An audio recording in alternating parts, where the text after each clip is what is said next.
नवी मुंबई व रायगड जिल्ह्यातील ताज्या बातम्या आणि घडामोडींसाठी सबस्क्राईब करा वादळवारा लाईव्ह चॅनल आणि दाबा बेल आयकॉन। नवी मुंबईच्या बेलापूर सीबीडीतून धक्कादायक प्रकार समोर आलाय। बेलापूर सीबीडीमधील एका खाद्यपदार्थांची विक्री करणाऱ्या बिकानेर दुकानातील सामोशात मेलेलं झुरळ आढळल्याचा प्रकार उघडकीस आलाय। पत्रकार तरुणी प्रिया मोरे हिनं हा धक्कादायक प्रकार समोर आणलाय।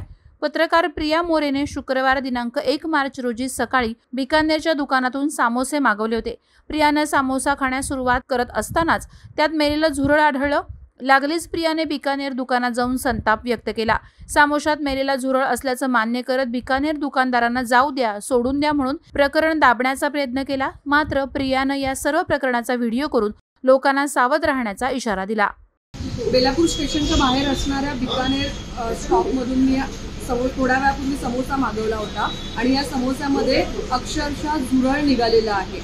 मी खायला घेतला तेव्हा मला कळालं की याच्यामध्ये झुरळ आहे आणि ते पाहिल्यानंतर मला इव्हन माझ्या संपूर्ण ऑफिसमधल्या स्टाफला धक्का बसला। मी हा समोसा घेऊन थेट या दुकानामध्ये आले। त्यानंतर मी या मालकाला देखील सांगितलं की तुमच्या इथून हा समोसा निघाला होता, या अशा पद्धतीने त्यात झुरळ निघालेला आहे। तर ते म्हणते आमच्याकडून चूक झालेली आहे, सोडून द्या, तुम्हाला काय हवंय ते घ्या। पण हे अशा पद्धतीने जर लोकांच्या जीवाशी असा जर खेळ सुरू असेल तर हे अत्यंत वाईट आहे।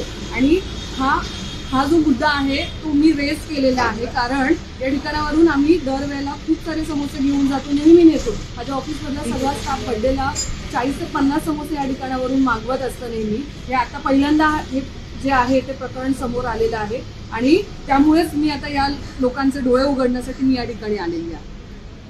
वादळवारा लाईव्हसाठी न्यूज ब्युरो, नवी मुंबई। नवी मुंबई व रायगड जिल्ह्यातील ताज्या बातम्या आणि घडामोडींसाठी सबस्क्राईब करा वादळवारा लाईव्ह चॅनल आणि दाबा बेल आयकॉन।